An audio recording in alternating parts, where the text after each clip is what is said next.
asalaamaaleykum chers internautes de la Makro TV maa ngi leen di nuyu di leen ziar di profiter de l'occasion pour vous souhaiter une très bonne et heureuse année 2022. tey nag seen émission luy jëriñ askan wi dafa ñëwoon fii si Parcelles Assainies bi plus précisément unité 5 seet si fi benn jeune bu dynamique benn jeune bu engagé nekk ci wàllu politique nekk ci ginnaaw Néné Fatoumata Tall duñu def lu bàyyi suñu invité mu nuyoo ñu ngi lay nuyu. waaw maa ngi lay fay soxna Anta ñu ngi lay nuyu yow tamit di la ziar di la jox sa wàccuwaay ak sa équipe bi yëpp nga xam ne tey da ngeen ñëw pour seet suñu pour waxtaan ak ñun ci li nga xam ne moom moo jëm ci wàllu politique. donc avant tout damay nuyu ñi nga xam ne tey ji ñoo ñu seetaan suñu mbokk internet yi di nuyu ñi nga xam ne ñooy suñu ay kilifa sur le plan politique ku ci mel ne madame le ministre Néné Fatoumata Tall mi nga xam ne moom mooy suñu njiit ñu identifié wu ak moom di nuyu le chef suprême de la magistrature de la politique de Guédiawaye muy monsieur le maire Aliou Sall ak ki nga xam ne moom mooy Mame Ibra Ba nekk suñu mentor sur le plan politique nekk suñu formateur ak ki nga xam ne moom mooy suñu candidat au niveau de la commune muy monsieur le maire Lat Diop. donc noonu lañ lay nuyoo di nuyu képp koo xamante ne mi ngi seetaan plus particulièrement tous les responsables yi nga xam ne ñu ngi fii dans la commune et dans le département de Guédiawaye. d'accord kontaan nañ ci nuyoo boobu nga nuyoo avant tout dañuy wax nga présenté wu kan mooy Mamadou Moustapha Ndiaye di Jamil tey jii soo doon présenté wu Mamadou Moustapha Ndiaye mooy kan di la fàttali que ni suñu thème du jour moo nekk rôle de la jeunesse sur les élections. waaw Mamadou Moustapha Ndiaye benn ndaw la bu juddoo fii ci commune de Golf Sud plus particulièrement première tranche Parcelles Assainies unité 5 dëkk fi juddoo fi yaroo fi màggee fi ba ni ñu toll nii. donc loolu laa mën a wax en présentation mais j'ai fait mon cursus scolaire fi nga xam ne moom mooy PAZ fa laa defee sama cursus scolaire primaire jóge fa dem CM Ogo Diop jóge fa dem Omega fa laa amee sama BFM ba ma amee BFM c'est la continuer fi nga xam ne mooy Omega mais sama baccalauréat maa ngi ko amee lycée Seydina Limamou Laye. donc aussi xam nga sur le plan politique je suis le coordinateur du maire mouvement élèves étudiants républicains de Golf Sud.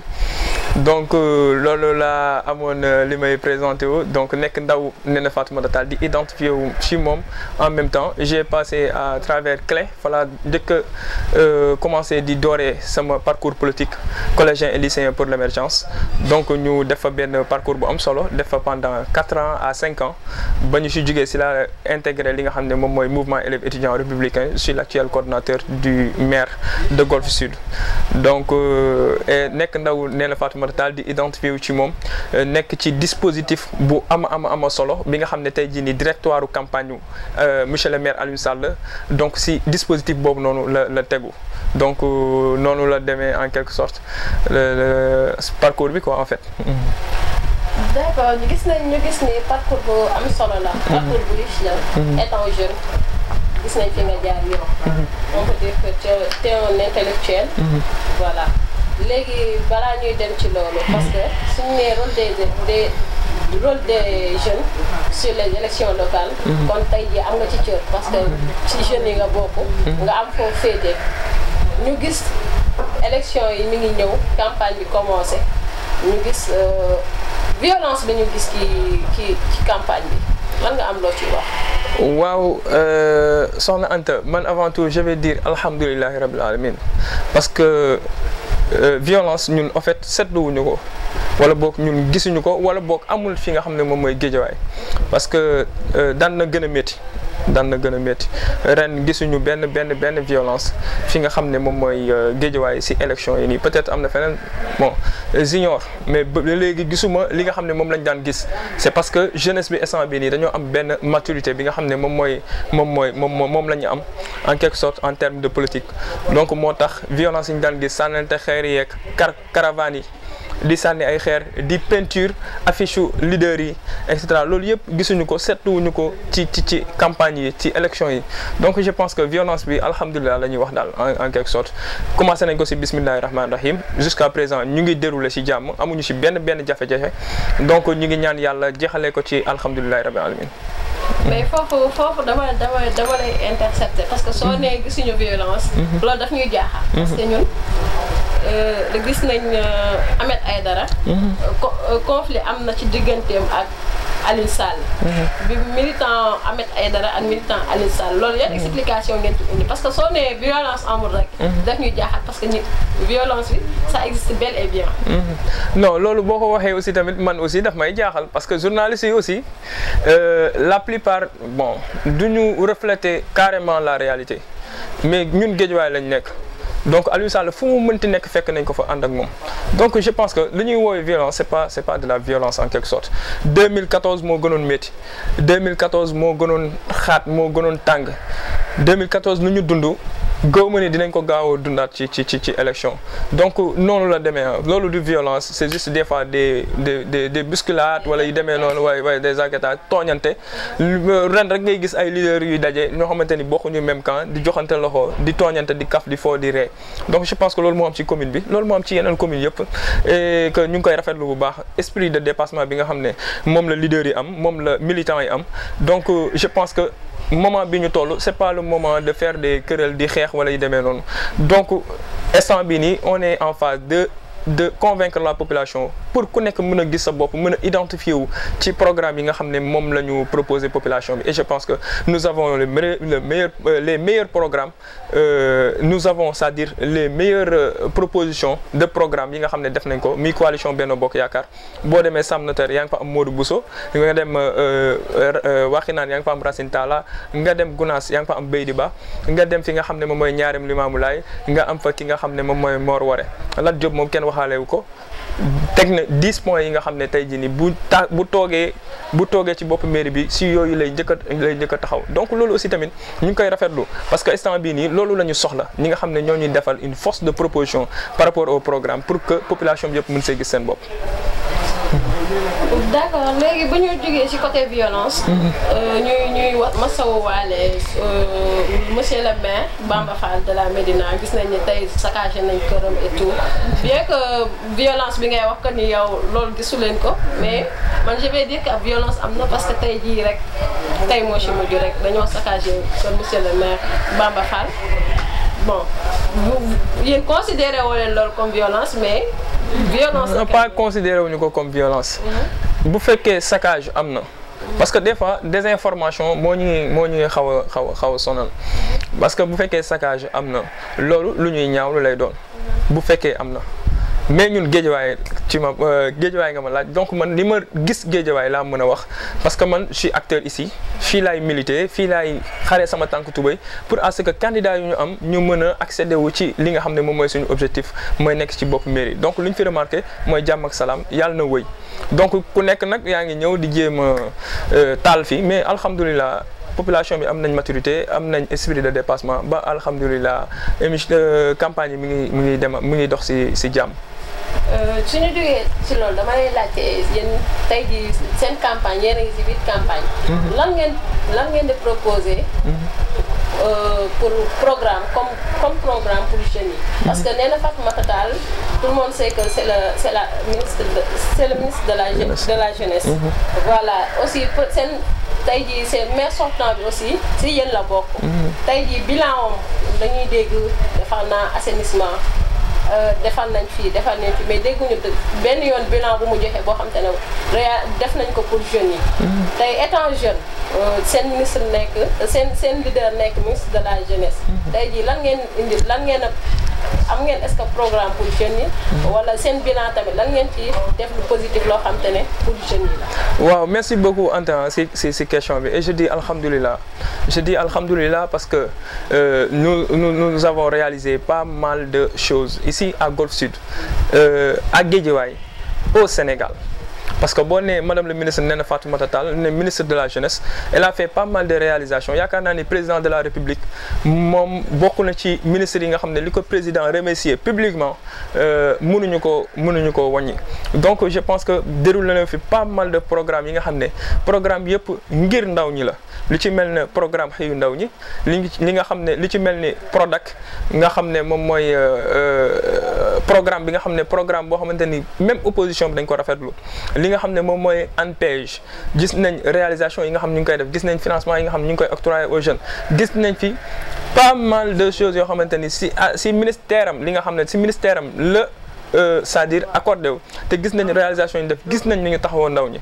service civique rek lu ñu jël ci ay jeunes kenn xamul nu mu toll ci programme xëy ndaw ñi gis nañ fi espace service de telle sorte que l'administration est en proximité boo demee tey Guédiawaye waxi naan ñun am nañ fa benn espace service de telle sorte que tout ce que tu as besoin en termes d'information en termes de papier etc. pas mal même inscription pour am financement lépp boo fa demee dinañ la cadrer teg la ci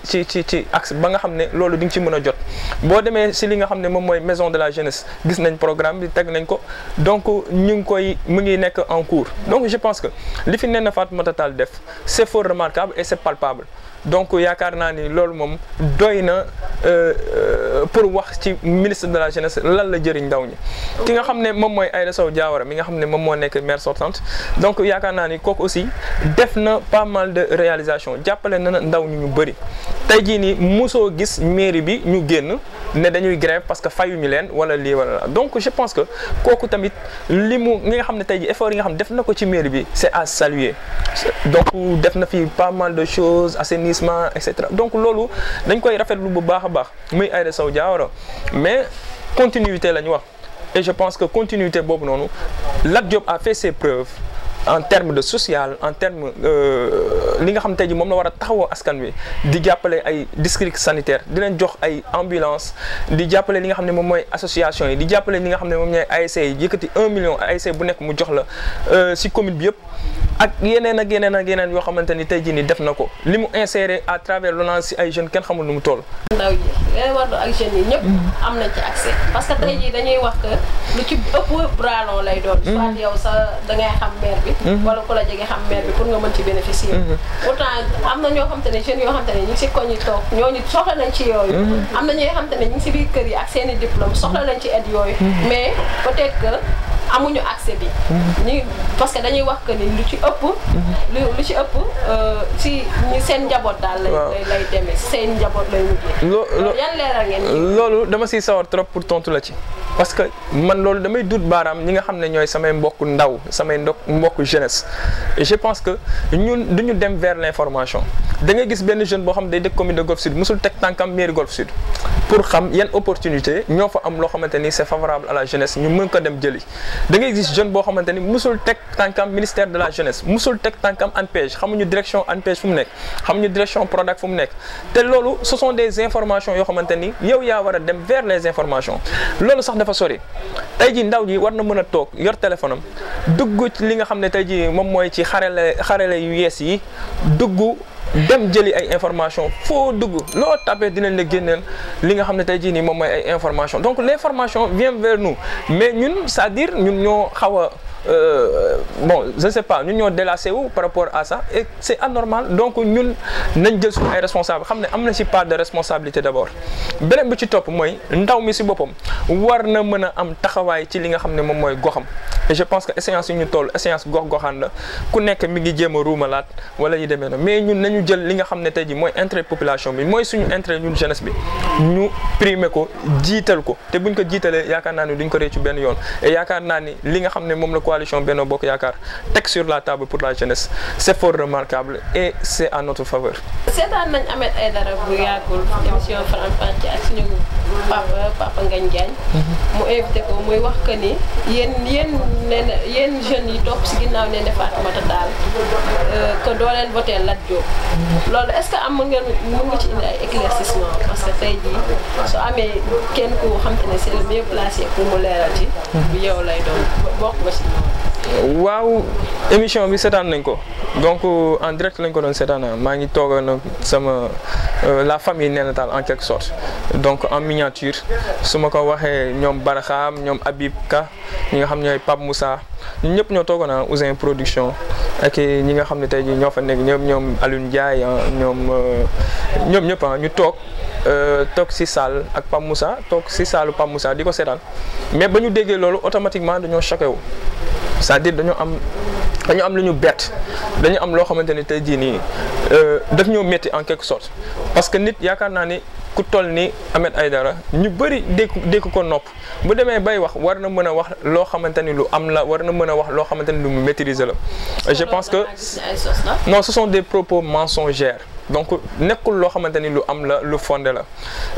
dama koy wax ouvertement Ahmed Aïdara loolu mu def pour jaxase famille républicaine la pour jaxase famille Macky Sall la te Macky Sall ñun amuñu fayam donc ndax boo duggee Guédiawaye ba Guédiawaye daj madame la ministre barki démb rek wax nañu ko boo duggee Guédiawaye ba Guédiawaye daj moom rek moo fa nekk ministre de la République donc ñun njabootam loo xamante ni day xeex le président Macky Sall duñ ci mës a ànd duñ ci mës a taxaw loolu aussi tamit nañu nangulee Néné Fatoumata Tall mu nekk suñu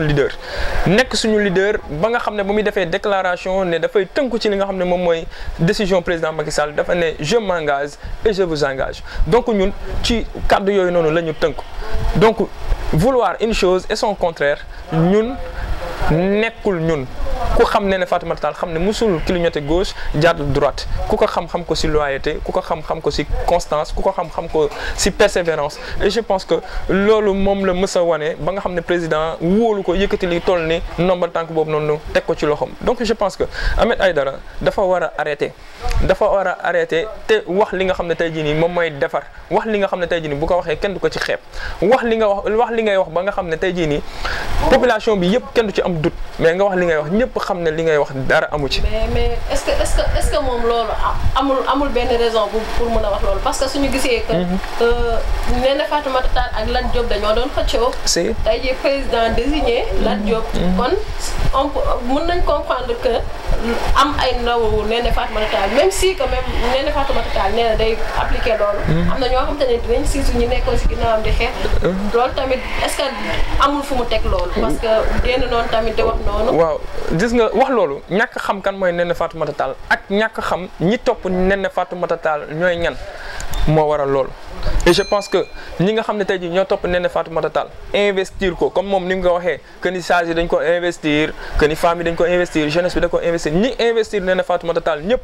na xool ñooñu ñooy ñan ak seen parcours politique lan la ñooñu dañoo mës a fidèle ci li nga xam ne moom mooy ci président Macky Sall dañoo mës a participer si li nga xam ne day jëmale APR kanam dañoo mës a participer si li nga xam ne day dooleel APR. je peux même citer ku ci mel ne grand tonton Cheikh Meng ku ci mel ne Ndeye Fary Diop nga xam ne moom mooy coordinatrice des femmes ku ci mel ne Moussa Tine le responsable des jeunes de Benno Bokk Yaakaar et cetera ñoom Karim Ba ñoom Mayacine ñoom Ndeki ñoom ñëpp Cheikh Parking ñoom ñëpp ñi nga xam ne tey ñoo topp si ginnaaw Néné Fatoumata Tall je pense que ñàkk leen xam moo waral ñuy yëkkati tuuma yooyu noonu di ko teg ci ñi nga xam ne tey jii ñoo topp ci ginnaaw Néné Fatoumata Tall et je pense que ñun dañuy identifié wu ci moom par principe dañuy identifié wu par conviction donc noonu la demee du lenn loo xamante ni tey jii nii Néné Fatoumata Tall daf ñu koy exiger wala daf ñuy du non dañ ko topp parce que gis nañ ci moom fulla ak fayda gis nañ ci moom bëgg président de la république te président de la république amuñu fayam fu mu ñu joxoñ foofu la moom mooy xalif général Néné Fatoumata Tall ñun Néné Fatoumata Tall mooy suñu xalif général sur le plan politique. mais li olof jaay di wax ku ñëpp def li nga tooy rek. parce que Sonko tamit génn na. defaat na ay accusations autour de monsieur Aliou Sall. loolu yëpp est-ce que tamit du tey xel parce que tamit askan wi ñu si ëpp nee nañ comme niñ naan Benno Bokk Yaakaar Benno Tas Yaakaar sax la waaw du samay wax nag askan wi ñoo koy wax comme ñun askan wi lañ fi toogal njëriñu askan wi moo ñu fi teg. si man li may wax rek Sonko en quelque sorte mooy ñoom dañ ne dañuy yeewi askan wi waaye pour man dañoo yeb askan wi ndax yeb askan wi mënul wees nga ñëw fi nga xam ne moom mooy Guédiawaye ñëw taxaw ñëpp di xaar benn force de proposition de programme muy population de Golf Sud amul dara loo fiy wax lu taxaw naan bu ngeen ma falee en 2024 dinaa tëj diw wala dinaa tëj diw wala dinaa tëj diw et je pense que dafa war a arrêter moom mi nga xam ne moom mooy Ousmane Sonko la jeunesse ñi nga xam ne tey ñoo ko toppoon ñu ci bëri reculer nañ ñu ci bëri ñu ngi may woo pour rejoindre li nga xam ne moom mooy cause de Néné Fatoumata Tall parce que lan gisuñu seen bopp ci li nga xam ne moom la am ki nga xam ne moom mooy Sonko di def Sonko depuis ba mu commencé dugg ci champ politique ba léegi lan la mës a defal li nga xam ne tey jii nii moom mooy population Guédiawaye lan la mës a defal li nga xam ne moom mooy population Golf Sud lan la mës a defal li nga xam ne tey jii moom mooy jeunesse sénégalaise amul musul gérer service musul gérer direction musul gérer benn chef de service donc mun taxaw fii di xas ñi nga xam ne tey ñoom ñooy administrateur civil yi loolu war na ko rus war na mën a rus a taxaw di ŋàññi ay moroomu gorom bu fekkee moom gor la donc je pense que moom aussi tamit dafa war a arrêter parce que population Guédiawaye dañu porter seen choix si monsieur le maire Aliou Sall ñaata jeune la monsieur le maire Aliou Sall utal liggéey fii si Guédiawaye ñaata la monsieur Lat Diop inséré si jeune yoo xamante ni dañuy ñëw di dem liggéey di ñàkk di indi seen njaboot ñuy dund nen taal idem am nañ PCA Ibrahima Camara ñun waa Guédiawaye ñun ñoo desal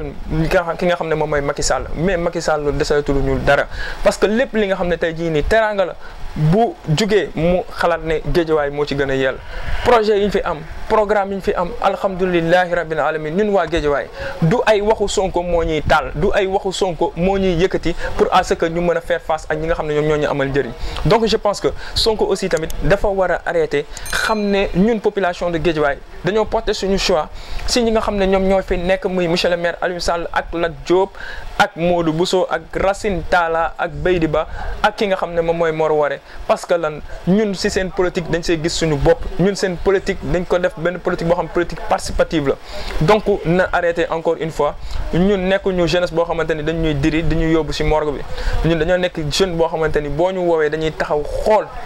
li ñuy woo ba xam suñu njëriñ la wala du suñu njëriñ te li muy woo askanu Guédiawaye muy violence boobu noonu donc nekkul suñu njëriñ lu nekk suñu njëriñ mooy jàmm ba bis ba incha allah ñu yëkkati li nga xam ne tey jii nii mooy suñu mairie jox ko ñi nga xam ne ñoo ko yelloo. waaye moom kàddu yi yëkkati foofu tamit dafa tey xel parce que su ne dañoo jël xaalis askan wi ci la ñuy teet bi tey soo gisee benn nit boo xam te ne simple directeur la woon wala simple bon benn un citoyen ordinaire quoi. mu ñu jox ko ay poste de responsabilité mu xëy rek nekk benn millionnaire benn milliardaire. kon ils ont des droits ils ont des comptes à nous rendre. xam nga ñàkk xam. nu ñuy créer ressources parce que les ressources ça se crée. comme ni nga ko waxee on n'est pas riche on le devient c'est-à-dire gars yi dañ ko dépassé lu bëri comme ni ma la waxee léegi mosul nekk sax chef de service en quelque sorte donc je pense que moom am na fu ñu ko doon xaaree en termes de programme ñun population Golf Sud ak Guédiawaye ñu ci bëri ñi nga xam ne ñoo nekk Yewwi Askan Wi di identifier seen bopp ci ñi nga xam ne ñoo fi nekk ñooñu dañoo am mbetteel parce que il s'attendait à un programme boo xamante ni programme bu conséquent lay doon programme boo xamante ni ndaw ñi dinañ si gis seen bopp famille dinañ si gis seen bopp comme ni ko Lat Diop proposé à la population mais au contraire lu ñu def lu dul ŋàññi nit ñi di leen xas te loolu aussi tamit lu ñu ñaawlu la ñun ndaw ñi lu ñu ñaawlu la parce que wax naa la ko sànq ñun ak Guédiawaye amuñu benn fitna ñu ngi dund élection yi campagne yi ci bismillahi rahmaani rahim comme ni nga ko waxee bëgg ko génnee ci alhamdulillahi rabbil alamin donc pourquoi il a besoin dugg fii di ñu jéem a jaxase askan wi pour à ce que ñu mën a indi fitna suñu biir ñun soxlawuñu loolu bu demee ba Ziguinchor di leen wax ne da ngeen war a am seen monnaie wala yu demee division moo ko arrangé c'est la politique de diviser pour mieux régner ñun dunduñu loolu donc juste pour te dire que na arrêter encore une fois fii les ressources ça se crée politique yi ngay gis yëpp tey jii nii monsieur le maire Aliou Sall li mu réalisé biir Guédiawaye c'est pas son budget moo ko may mais il a des partenaires il est le président de l'association des maires du Sénégal donc il a tissé des relations avec tous les partenaires publics yi nga xam ne tey jii nii tous les partenaires publics yi nga xam ne ñoom ñoo nekk biir Sénégal fii donc nekk en collaboration ak ñoom di liggéey ak ñoom ciment dañ ko koy may li nga xam ne mooy ay peinture ak yeneen yi demee noonu dañ koy may lan moo ko may c'est-à-dire leadership am lan moo ko may c'est-à-dire esprit bi nga xam ne tey jii nii moom la am esprit managérial et je pense que tey jii nii on a besoin de ces gens d'hommes yi nga xam ne tey jii nii dañuy créer des ressources et je pense que loolu la ñu soxla li nga xam ne tey jii nii day productif pour que ndaw yëpp mën see gis seen bopp donc nous disons alhamdulilah parce que yàlla daf ñu jagleel ay leaders yi nga xam ne dañuy créer ay ressources dañuy créer ay ressources créer ay li nga xam ne tey jii nii moom la ñuy wax ay revenu quoi en quelque sorte pour la population. léegi yéen est-ce que tuutoo leen tuuti. parce que sondage yi ñu mujjee def. on voit que ni yéen vous êtes largement derrière. waaw parce que sondage yi ñoo ko wax waxuma ko sondage yi ñoo ko wax et gis nañ que ni askan wi dañ leen a beddi bu baax est-ce que yéen loolu ban sentiment ngeen ci am. man dama yaakaar ne yëpp askan wi TV ngay kii quoi yëpp askan wi TV quoi ngay suivre moo tax ngay waxee noonu mais bon nous savons personnellement que ni monsieur le maire Aliou Sall yow boo jëloon sa micro bii nga dugg ci biir askan wi di nga xam ne bu baax que ni askan wi pareeguñu ak Aliou Sall di nga xam ne askan wi pareeguñu pour bàyyi ki nga xam ne moom mooy monsieur le maire Aliou Sall parce que dafa réaliser pas mal de choses éducation rek lu mu ci def rek doy na bilan Sam Notaire ba les 2 voies boo fa demee doy na bilan jumaa ji mosquée ba boo fa demee doy na bilan donc je pense que di wax ne ay sondage yi c'est pas favorable nangam loolu moom yaakaar naa ne ay waxu kasaw la mais réalité terrain bi boo duggee ci terrain bi yow di nga ko gis sa bopp te di nga ko xamal sa bopp ñun dañuy def proximité chaque jour kër bu ñu dugg balaa ñu wax ñu ne yéen lañ fi am gisuñu kenn koo xamante ni proposé nañu loo xamante ni lu ñu mën a gis seen bopp la yéen rek yéen a fiy dugg wax ñu lu ñu mën a dégg donc je pense que nous disons alhamdulilah. gagné nañ ba pare dañuy xaar 23 janvier midi incha allah ñu commencé feetu. terrain bi majorité mécanique la parce que ñu si bëri ñuy dañee di yab ci kaar yi jox leen 5000 francs sandwich wala. non xam nga su ma nee ñu ngi si terrain di proximité dañuy dugg këroo kër. fekk fa ñi nga xam ne ñoo fa dëkk ñooñu ñooy dem si urne yi ñooy dem voté ji xam nga tey jii nii boo nee fay ay 5000 wala demee noonu ñun Tim Nénatal on compte plus de 200 membres te tey jii nii amul 1 franc bu ñu motiver benn jeune je pèse bien moom moo si télé laay waxee amul benn 1 franc bu nen Fatoumata Tall yëkkati motiver ko benn jeune te pourtant jeunes yi ñu ngi constamment sur le terrain di rey seen bopp pour wala yi demee noonu yooyu ay caaxaan la mais li fi nekk xam nañ ko. fii majorité bi ñoo ko yor doole gi ñoo ko yor te incha allah le 23 janvier balaa midi bàccee dina tar. incha allah ban message ngay tàggoo di la remercier yow tamit sa disponibilité ku nekk xam na ni temps amul. ñu ngi si campagne yi te on est en pleine campagne. nga jël sa temps yëpp consacré même bu nekkoon benn 5 minutes sax ça c'est quelque chose quoi. ñu ngi lay remercier bu baax di la bàyyi nga tàggatoo ak tamit ban message ngay joxe jeunes yi. waaw message bu ñuy joxe soxna Anta mooy di ñaax ñi nga xam ne tey jii nii ñoom ñooy jeunesse su Guédiawaye di leen ñaax ci li nga xam ne tey jii nii moom lañ jëm di wax ne ñun ndawu Guédiawaye nañu xoolaat bu baax ñi nga xam ne tey ñoom la ñuy jox suñu ay carte parce que dañoo toll ci échéance boo xamante ni échéance électorale la affaire de gox-goxaan la donc nañu primer li nga xam ne moom mooy intérêt gox bi moom mooy intérêt askan wi nañu primer ñi nga xam ne tey jii nii ñoom ñoo am programme proposé ko à la population nañu primer ñi nga xam ne tey jii nii bu ñu jëlee bopp mairie bi duñu dundee li nga xam ne moom mooy ressource mairie bi mais dañ koy jël jëriñee ko askan wi et je pense que ku la jox ndekki ak añ bu la diggee reer nga war koo mën a gëm et je pense que lépp li nga xam ne moom mooy rôle maire monsieur le maire Lat Diop mu ngi ci woon di ci dox di ci wax di yëkkati alalam di ci def li nga xam ne moom mooy rôle maire madame la ministre nee na Fatoumata Tall mosu see jóg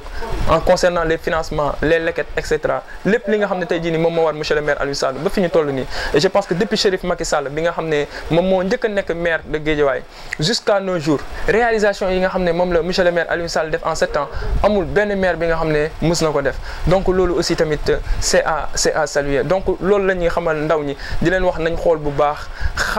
xàmmee ràññee mën a tànn te tànn ñi nga xam ne tey jii nii ñoom ñoo gën si ñun donc loolu message boobu la ñu amoon di ko lancer jeunesse bi yëpp. waaw maa ngi commencé remerciement bi si ki nga xam ne moom moo leen fi yabal muy Ibrahima Kougni donc mu nekk sama xarit sama doomu ndey ñu duggandoo woon ci politique et tout donc da ngeen ko wax thème bi rek automatiquement mu pensé mu xalaat ma donc loolu aussi tamit maa ngi ko ci remercier di ko nuyu moom ak soxnaam ak waa këram yëpp ak sama trondo moom daf ma tuddee doom alhamdulilah quoi di nuyu sama trondo bu baax a baax di nuyu waa kër gi yëpp sama famille bi yëpp commençant si mère bi ba ci suuf ñëpp Aïcha Ndiaye sama grande sœur di ko souhaiter mu wér ak jàmm dafa xaw a tawat di nuyu sama xarit sama doomu ndey ki nga xam ne moom mooy Barham bu Nénatal donc yàlla dafa dogal maa ko dugal ci politique mais alhamdulilah tey fierté la may toog di ko ndamoo ci li nga xam ne tey jii nii moom mooy champ politique bi donc di nuyu ñi nga xam ne tey ñoo nekk si dispositif bu Néné Fatoumata Tall ñëpp parce que Néné Fatoumata Tall ku njaboot la macha allah yàlla dafa dogal ndaw ñi bëggal ko seen bopp topp ko te yàlla tax donc di commencé nuyoo bi di commencé sant ak gërëm ñëpp ñi nga xam ne ñi ngi nekk si dispositif di si jàpp di ci liggéey di ci xar seen tànk tubéy di yëkkati seen alal sax di ci def donc ku ci mel ne Habib Ka ñoom Moussa Tine Ndekki PMD ñoom Abdoul Ka Adama Diak Adama Aïcha Ndiaye Aliou Ndiaye Amadou Sall Amina ñoom Awa Cheikh Babacar Top ñoom Ndeye Awa Silla Balla Diouf Bari Ndiaye Baye Jëwriñ Baye Gaye ñoom Bijou ñoom Bilal ñoom Boubacar ñoom Cheikh Parking Christian Kanfondi Dabax doomu ndeyu Nenn Tall ak ñoom Hadi Debo Jaara ñaari jaara yi Jëwriñ ñëpp Fama ñoom Fana Lay ñoom Fama Gueye ñoom Fatoumata Général Balde ñoom ñëpp Inskara ñoom Jean-Pierre Vaz ñoom Zo ñoom Zil ñoom Karimba tim nenne daal tim nenne ñoom ñëpp ñoom Khoraja ñoom waaw ba xam Leman waaw Maguette Sow Malick Fall xam nga ñi bu ma leen kiiwul dañ may mere quoi donc ñoom Marie Victoire Ndeye Soukay ñi nga xam tey ji ñoom ñoo bokk dëkk fii si Unité 5 di politique nekk ay responsable politique ku ci mel ne Ousin Production di ñoom Moussa Fall ñoom Ndeye Binta ñoom Ndeye Marie Sarr Ndiak Dieng parce que dama defoon émission ma fàtte leen ñu mere ma ñoom Ndiak Fall waa Feera yëpp Omar Kebe ñoom Nourou ñoom Ouz Maestro waa Unité 1 yëpp ñoom Pa Abou ñoom Bilal ñoom Woli ñoom ñëpp ñoom Samake Salif Ngiraan ñoom Seynabou Sofia Soda Ba Tamsir Tata Thioub ñëpp maa ngi leen di nuyu di leen ak ñoom Zan ñoom ñëpp maa ngi leen di nuyu di leen sant di leen gërëm seen taxawaay ci ki nga xam ne moom mooy Néné Fatoumata Tall ndax Néné Fatoumata Tall jaral na leen lu ne jaral na leen ñu jóg 3 heures du matin sax dem rejoindre li nga xam ne moom mooy cause bi donc wasalaamaaleykum wa rahmatullah merci beaucoup. merci à vous man di remercier ñëpp. man moom dama koy def benn mention spéciale rek di remercier suñu directeur suñu technicien Mak Fo. voilà. allez au revoir n'oubliez pas d'aimer et de liker. vous êtes sur Mak Fo TV.